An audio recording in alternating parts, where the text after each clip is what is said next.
Hi guys. Hi. Um, all right, we came on because today there is an eclipse happening, and in combination with that eclipse, there's also a super moon, a full moon, and we've got the equinox in a couple of days. So it's a very, very, very big, big, big opportunity to work with certain stuff. I don't know, we're going to talk today about what the energy of now is, how it's going to be triggering us. We're going to be talking about vampires and this kind of like thing about you can't in movies they depicted you could vampires not being able to see themselves in the mirror and how that relates on a metaphysical level in relation to energy and how when vampires are anyway, we'll talk about it more after. We talk about left brain, right brain. We're going to be talking about we learn to speak it without regret. And over to you, Ginger. What are you going to be talking about? Everything that you just said. It's been a real time of transitions, I'm noticing, like a lot of endings, beginnings, and a lot of lessons. Like I feel like the time is moving very quickly. I think a lot of people are having trouble sleeping, and we're seeing the contrast more than ever, and it's time for us to really hunker down, I feel, and become very protective of our own energy, and but at the same time remain in service to others where possible, but to be aware of the fact that we can't do it for them. We have to let them find their own way, their own Yeah, path. So that's one of the things I think we'll be talking about a little bit. That's one of the lessons I feel like I'm learning me too. right now. Me too. Yeah. Okay. So, Ginger had a very interesting dream the other night about two cougars in the house, and she felt fear in the dream. She actually felt frightened, and we're looking at what the idea of the two cougars in the house meant. Um, so And no, they weren't horny old women. They were like real big cats. Not like we commonly use that term here to describe horny women. yeah, they do. Yeah, everywhere. I think it's The here as cougars. well. Okay, yeah. So, with regards to that, you weren't necessarily frightened for yourself, more for your dogs.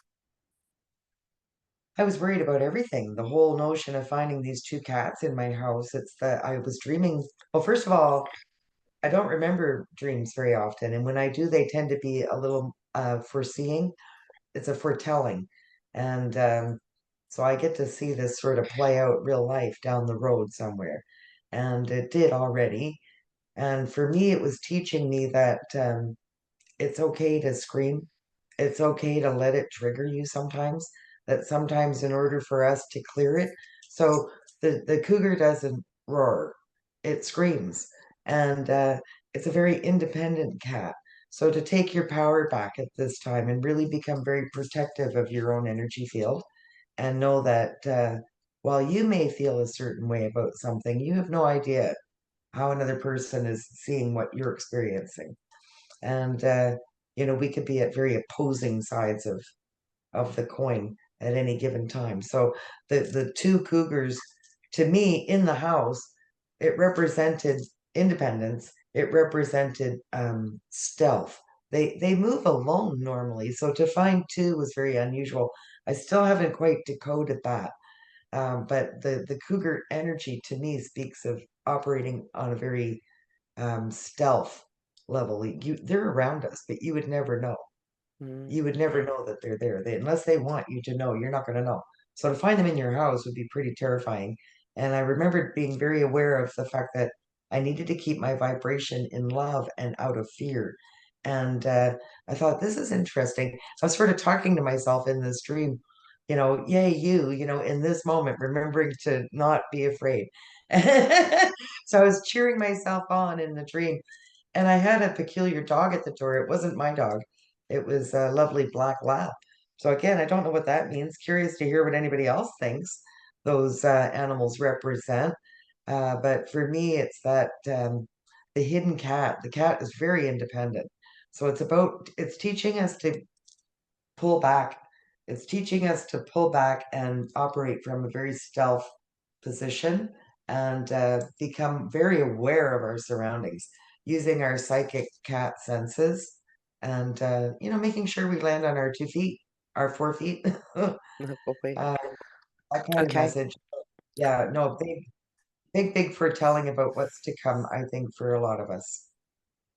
So, It's clearing an emotional energy, and we're doing that through our voice, and it'll cause us to want to pull back, retreat.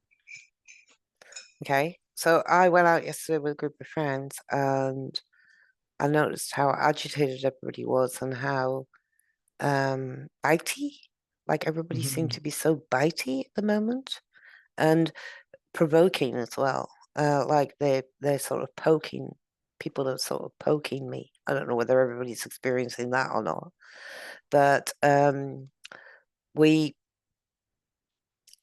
with regards to this supermoon, full moon, equinox, and eclipse happening today. I mean, eclipses are always quite transformational anyway in relation to.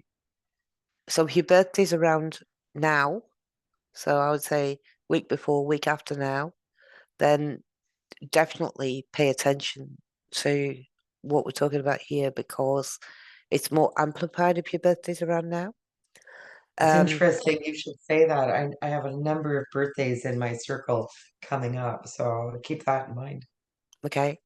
So to me, and I only gleaned this from my own personal experience. I wasn't even aware of the equinox until Ginger mentioned it. Um, so to me, it was lots of opportunity for wishy-washy stuff to trigger us, and lots of opportunity for um, us to I think learn to reminders, stop reminders, Kim. interfering with Yeah, other people's problems. Like just because just because it's in our path or we care doesn't mean to say that we should be doing anything about it. Many years ago, I had an experience during the period of time when I was having conversations with God, where I had a very, very clear, like, full-on channel with God. Whatever. The further I go into it, the more I think it's just within. It's just us. It's a conversation with yourself, really. But I was having this full-on conversation, and basically, a friend of mine had a problem. Another friend of mine came to me with a situation, and this other friend had the capacity to solve their problem. So I put the two together. And then I ended up on this very, very, very long 6 week journey. Two men, two very, very egotistical men fighting with each other over this solution. Uh, and then I walked outside of my car and I say God spoke to me and said, look at the tires, look at the make on the tires. And the make on the tires was Yokohama or Yokohama, but what I read was Yokohama. yeah, And I thought that was really interesting because the outcome was horrific. It was like two people spending 6 weeks, including myself, putting a phenomenal amount of energy into something that that person never got paid for. So it was 6 weeks of pure hell because I interfered and I put two people together. One that said, "Oh, I want this done," and the other one saying, "Oh, I can do that," and me marrying the two together. And what the basic message in that was, don't interfere. So don't interfere. I don't know where we go with this because it's sort of coming up as well in relation to us recommending other people. Like it's like don't. It's like we can't anymore. Just We can't don't. recommend other people. We can't project forward. And I'm saying can't is probably wrong word to use, but I don't think it was supposed to. I don't think we're supposed to solve other people's problems. I don't think we're supposed to interfere in other people's problems. I don't even think that we're meant to recommend other people for things. I think we just got to step by and say, right, well, universe, if that person's meant to talk to that person, you sort it out because I'm not interfering anymore. I think you're right, Kim. And one of the things I'm sensing in the near future, like before the end of this year, is a period of chaos for people who are really stuck. And like there is a very deep split between these two energies right now, I find. And to heal that, I think it's important for us to recognize that this is a moment of growth for a very stubborn force of energy. And having said that, I think it's all that more important for us to protect ourselves because that kind of energy, I don't take it personally. I think that there's a number of reasons for that energy to exist. We've talked about how we're all in a bit of PTSD, so just like even the way the nervous system feels in any given moment, we could be triggered just like that. So, I mean, everybody's got their moment. So to just have tolerance for opposing forces of energy in our world right now without becoming too involved, because as you said, it's their, well, to call it, for lack of a better word, it's their karma, and they have to play it out. They have to find it themselves. We can't show it to them. They have to learn it. And this is why I think it's important for us to, become more protective of our own energy field right now. I'm having personally big problems with people that are very, very left-brained. Yes. Those are Um, the standard ones that I'm speaking of because they have the degrees, they have all of the training, they have all of the accolades of the old world. We cannot take this old machine with us. It doesn't work anymore. uh, It's terribly badly broken. It's time for us to build new systems and ideas and bring forward that creativity that we've kept stifled. so can you tell me about the Je suis and Jesus and the French bit? That was very interesting, what you were talking about earlier. Well, I was actually looking at a number of words, and that's one word that I found very interesting recently. So I put it into a French English translator, and yeah, je suis comes up as I am. And I thought, well, what does Jesus come up as? If you put Jesus in as a French word, it comes up as I knew. I knew. Once upon a time, I knew what to do. And that I thought reminded me of the mystic. So that's the right brain. And the ego, the I am, is very much so left brain because we get wrapped up in our identity, our persona, I am. You know, we at the same time know that that's sort of cracking the code to manifestation. If we feel that we're not worthy, then we're not worthy. So to say I am worthy, I think is a very healthy, balanced, it's good. It's a good thing. That's a high vibration opposed to, I can't and life never works, it doesn't work for me kind of thing. Like we can boost the energy of both left and right brain in a very healthy way. Hmm. I'll give you a little bit of example of that without going on too much. But my dad, before he passed away, had a number of strokes, and one of those strokes had knocked out. My dad was an architect, Mhm. and he in the stroke process, he'd knocked out his language, so he wasn't able to read or write anymore.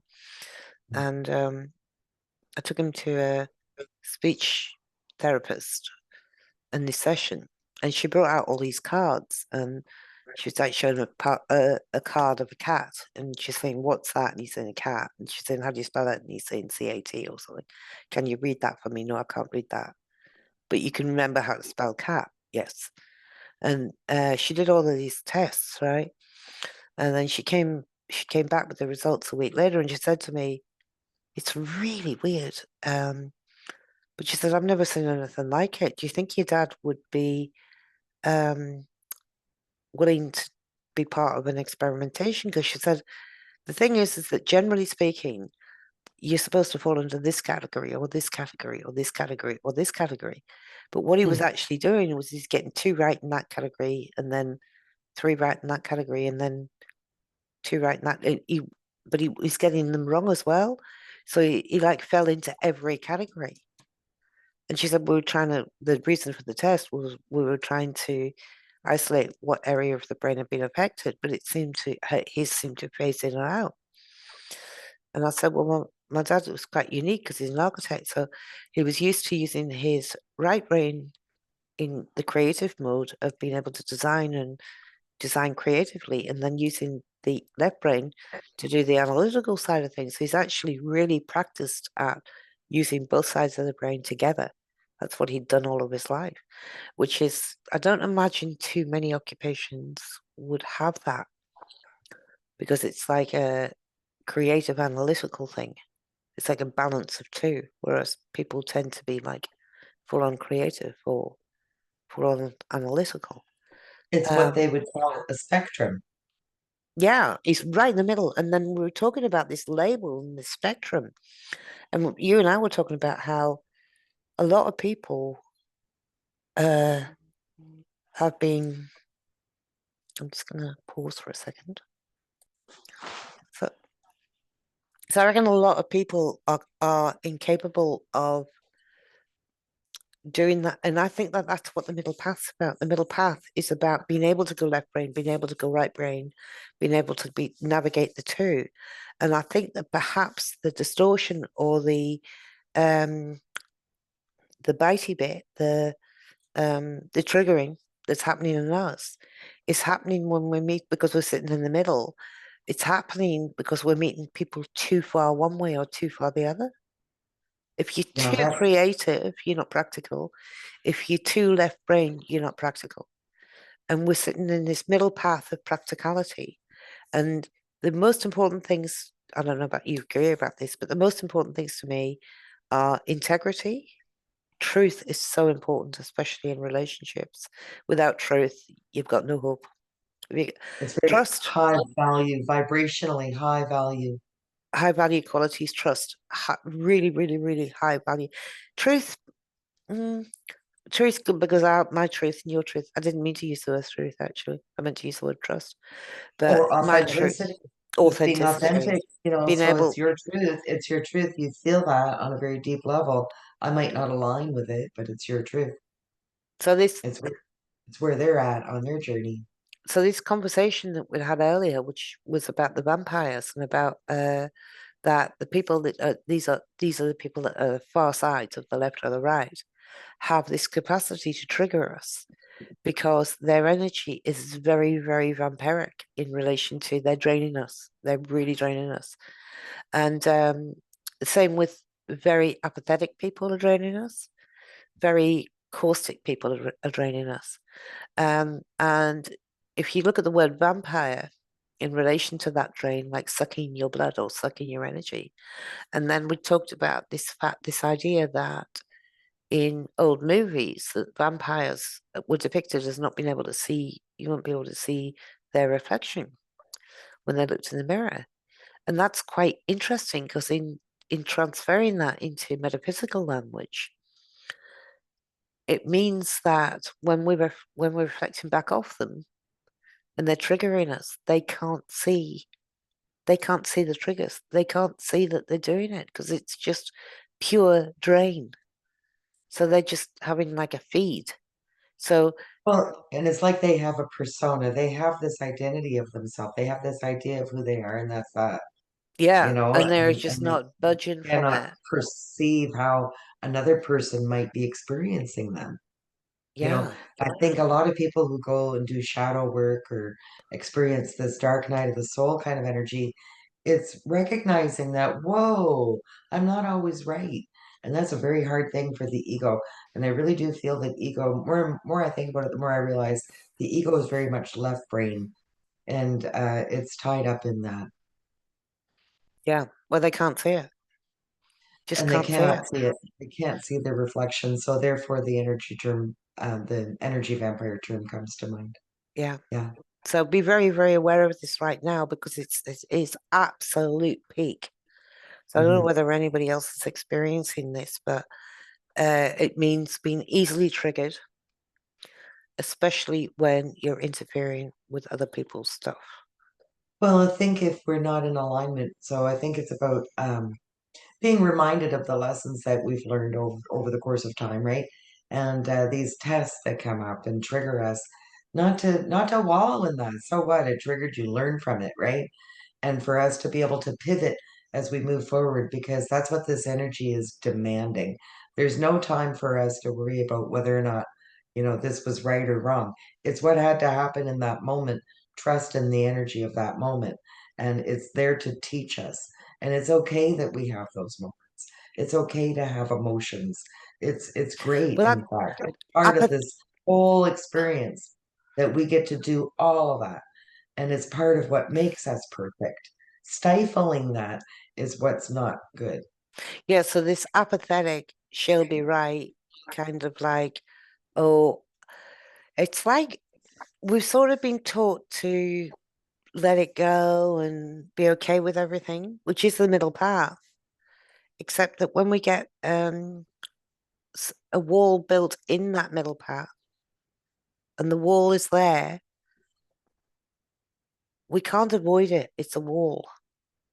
So that's the point where you might think that let it go might be the right thing to do. And you'll sort of seesaw between letting it go and confronting it. But one of the really key points in relation to being too kind in detriment to self. So Yes, learning that apathy thing doesn't work if it's in detriment to self. absolutely. So command respect, because that will be your reflection. Your reflection will be for people to respect you back. Don't shy away from confrontation just because of the mindset being be okay with what, just go with the flow. So it's like this middle path thing. It's like, oh, this today I'm going to go this way. Today I'm going to go that way. Today I've got not care. Tomorrow I've got to care. It's both. It's It's both. neither. It's both.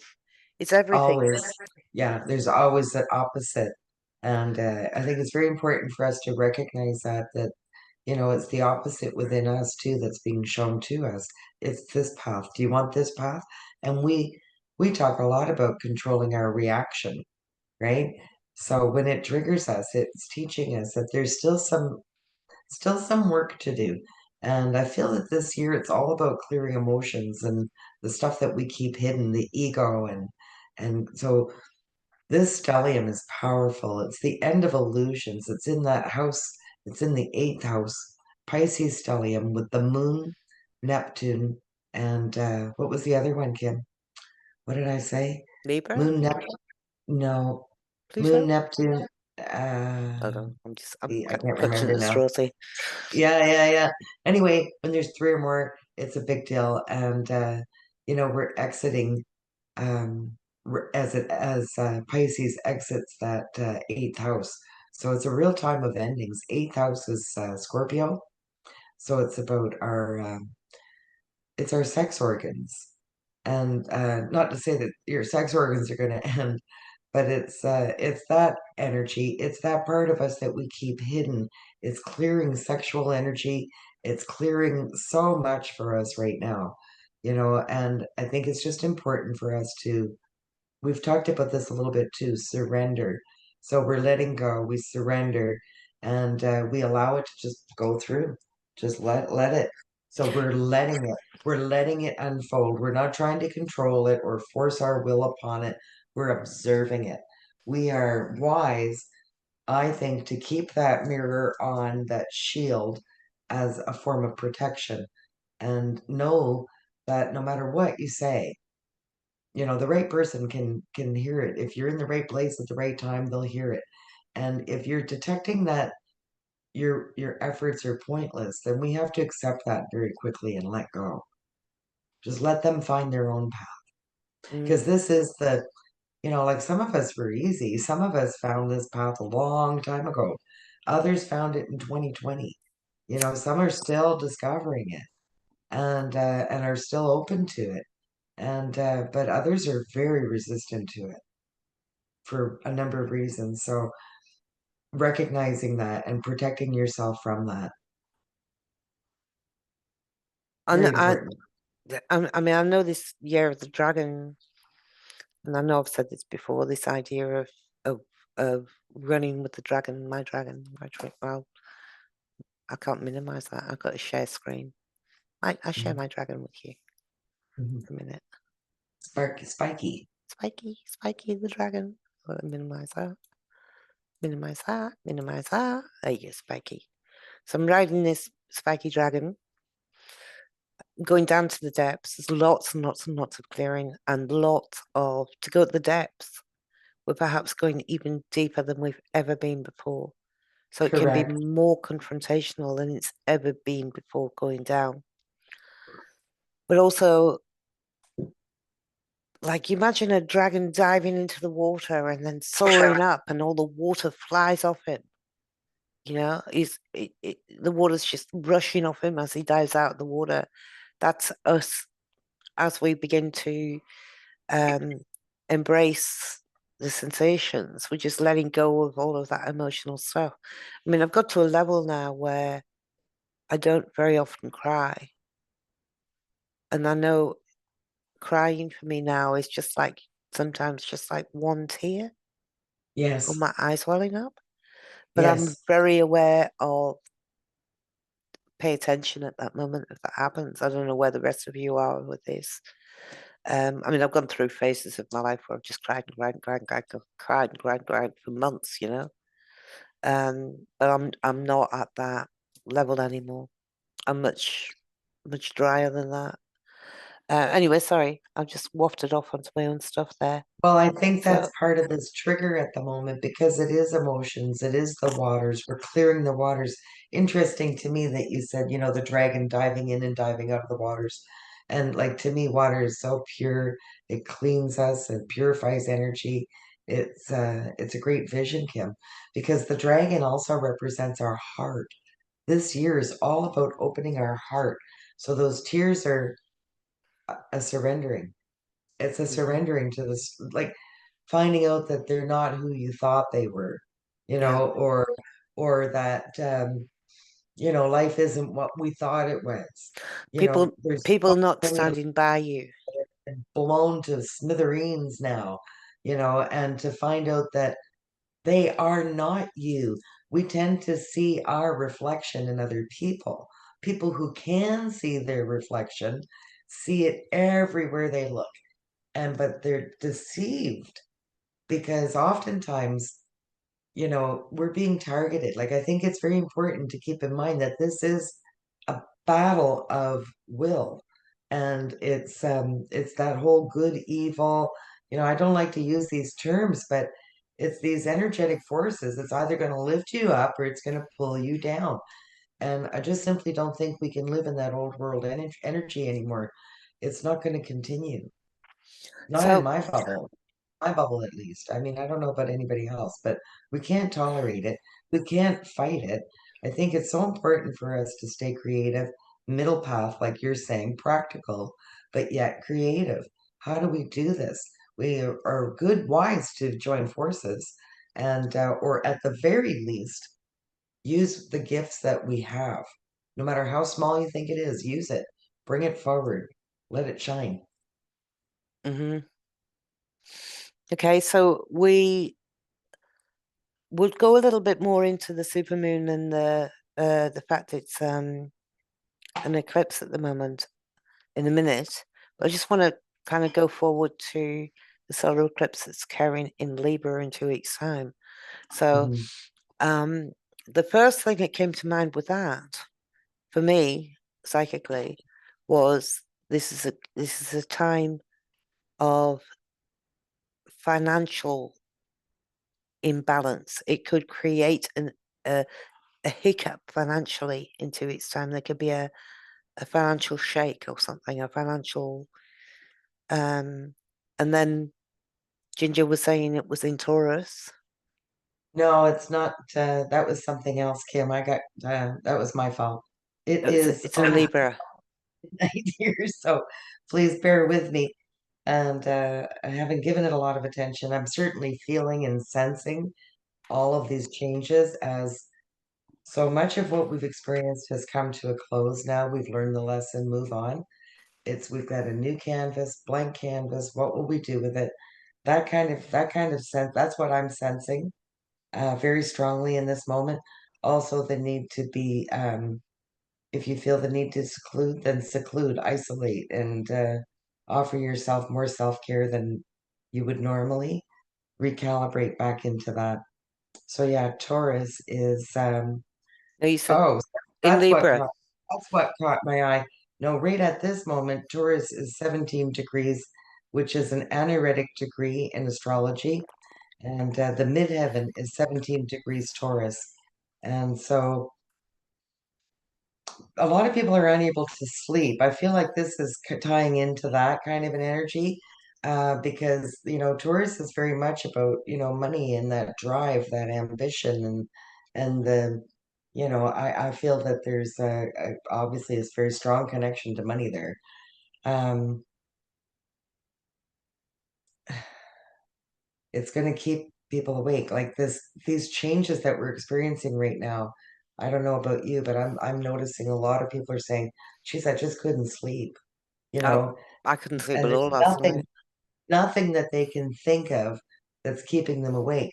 It's because we're thinking, we're not feeling. What is it that we're suppressing? What is it that we've kept hidden? It's important for us to open the heart chakra this year. This is the year of the dragon. The dragon sits in the fifth house. Fifth house is Leo. That's the heart. It's all ruled by the sun, the fire. Without that sun, I'll tell you something. I had a profound moment of gratitude for the sun yesterday, first time in my life. I love watching the sun, but for the first time in my life, I was so grateful to see it come back because without the sun and without the moon, we're in a really dark place.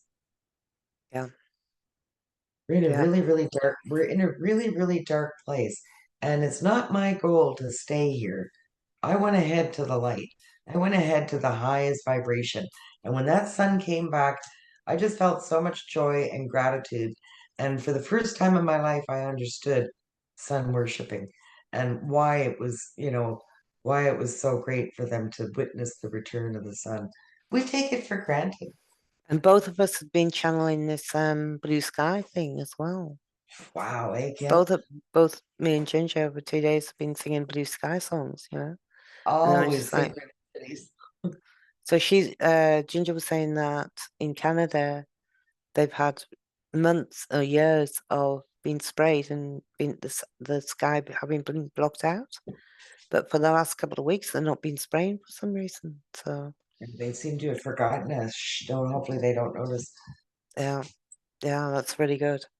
All right, so anything else about the solar eclipse in Libra in 2 weeks? Well, for me, Libra is all about balance. It's the hips. I know a lot of people who are having pain in the hips. It does manifest in that direction, and it is always emotional energy.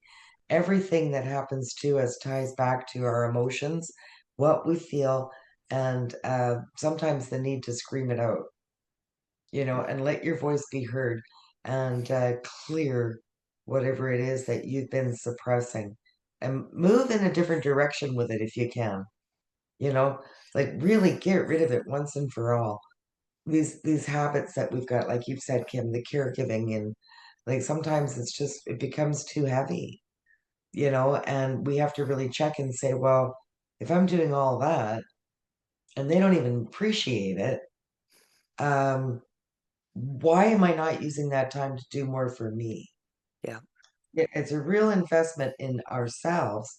This is why I keep saying retreat, but it's also how do we keep from becoming too apathetic? Like, I think it's very important for people that do care not to burn out by giving too much and leaking their beautiful energy all over the place with nothing in return. You have to keep filling your cup. And in this point in my life, I've learned that it really, truly, we're the only ones responsible for doing that. Nobody else is coming to do that for us. And so it's nice to be able to help others. And sometimes we're called to do that, but we're not always required. Sometimes we're just required to observe and allow and just see where it takes them. Mm, It's not for us. It's just something that, we have to let it pass by. mm. Okay. So now, what did you want to say about the supermoon today Uh, and the eclipse? supermoon, supermoon eclipse is well, I mean, this is always a transformational energy. Um, the moon again is in the eighth house. It's definitely a transformational energy if it's in the house of Scorpio. It's a time of endings. It's known as the house of death. So it's a time of endings. I don't personally see it as I mean, the death card is an anomaly, I think, for a lot of card readers because we often see it as a time of rebirth, and for me, if it's the eighth house Scorpio and Scorpio is about our sex organs, then it has to also be about rebirth. And so, like the phoenix, we rise, and that's how the story goes, right? I would never read the death card in a reading as death alone, right? So what I did was quite early on during my reading, because I do a 10 card Celtic cross reading, Oh, and nice. I made it very early on in my reading career that three cards had to be present for it to mean actual physical death. There had to be these three unique cards. And the three cards that I picked were the Four of Swords, the Tower, Yeah, and Death. And those three cards had to be in that particular 10 card spread in order for me to even contemplate death. And the funny thing is the only time I've seen it is when a week before my mum died.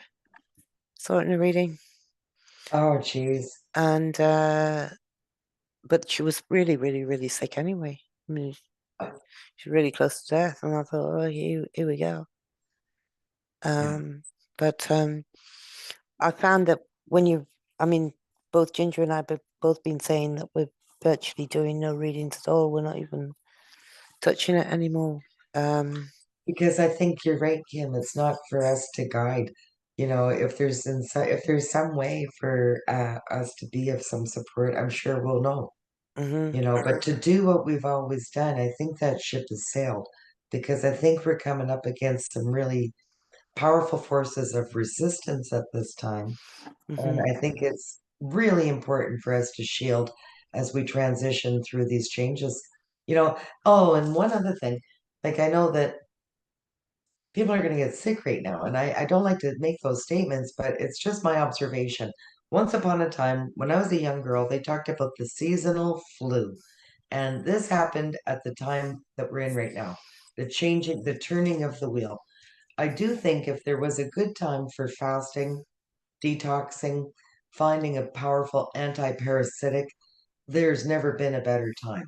Mm. It's about creating the most high vibration within your vessel to weather this transition. It's not going to be easy. We're at the end degrees of Pisces. That's like deep emotional waters we're talking about. It's the stuff that nobody's explored this. It's the ocean. It's the deepest parts of the And ocean. it's also wishy-washy. Yes, It's like it's it's an like illusion. It's a mirage. pathetically weak. It's Yes. like weak. It's like it's and that means the reflection is, like I'm seeing a lot of real weakness in people, like people projecting their inability to be able to stand up. I mean, I think the bullies have had the day anyway, because I Well, I don't think think. kind of cool because I know a few bullies that have been called out recently. So Mm, I do think that the roar or the scream or whatever it's primal and mm. it's got to be cleared. And if that's how it comes out, then so be it. I mean, obviously, I think it's important for us to let that go and not wallow in, well, I should have done it this way or I should have done it that way. We got to just accept that that's how it happened and that that's how we were put to work in that moment because these are the energies that we're approaching, I feel. And it seems to be, I mean, again, I was always talking about the quickening, and with the quickening, one of the things that's been going on, and this is kind of hard to describe, but it's like you got to do something, and then I get distracted by doing that, and then I get distracted by that, and then I get distracted by that, and it's like my mind's in a whirlwind. Whereas normally I would have been able to, I was always very good at focusing and doing what needed to be done. But at the moment, it's like I can't even clean the floor without stopping to brush my teeth or stopping to do some, I don't know, some other task. And then I go back and go, oh, that's right, I was doing that. Oh, yeah. But even menial stuff is mega, mega, mega distracting. It's really hard to stay on course with anything. So if you're undertaking any type of uh, study or anything at the moment and you're having difficulty concentrating, then no wonder. Hmm. Because right now it's impossible to focus on any given task, even for those of us that were always really good at that. I say, I retreat into my writings in that right, moment, and I have done that. My journal, my goodness, I wrote so many pages today. I just allow it to come through. It's my way of trying to clear, and mm, even if it's gibberish, just let it come out. Let mm, it come out. It's in your container, and you need to express it to get it out. That's how I express it. It's energy. It's just energy. We've got to release. We got to let it go. mm. And if we can rewrite the story, like if our perception has changed at all, if if we can rewrite the story, that's even greater. Anyway, Big, big, big clearing moments with that. And I'm sure there's other ways of, I'd be very curious to hear how other people get their thoughts sort of under control in those moments. If there's, because I'm pretty sure you're not wrong. A lot of people are experiencing that right now, Kim. like There's so just many total changes, so distraction. many changes in the air. And I just think it comes down to this too much information stuff and just too much energy out there, which I think is another reason why we're in this retreating mode, is because the whole, there's just too much information everywhere, Mhm. everywhere you go. And it's very hard to make decisions because of that. I have an exercise for people that you might like to try. We once shared, I wonder what my next thought would be. That for me was very effective for clearing the clutter. And the other one is, what do I know? Ask yourself that question. What does my mind truly know? And, I'd be curious to hear what people's experiences are with that. And yeah, I think it's a really great way of clearing that clutter, the mental clutter. It just sort of makes your mind come to a bit of a stop. And then the most important bits will come forward quickly. And then we can sort of start to take inventory. What's in there? Mm, What wants my attention amongst all this stuff that it's energy and it's a debris and it sticks to us until we can look at it and say, okay, I see you. I'm not afraid of you. Well, I am afraid of you, Cougar, but I'm gonna face you anyway. And I'm gonna show you love and compassion and I'm gonna keep my shield on and hope that you can't bite me. exactly. Right. I'm gonna cut it off there. Anything else you want to say before I stop? No, I think we're good, Kim. All right. Well, thanks for watching and till next time. Ta-da for now. Stay well, everyone. Take care. I don't know how to stop it from here. I have to stop sharing first, then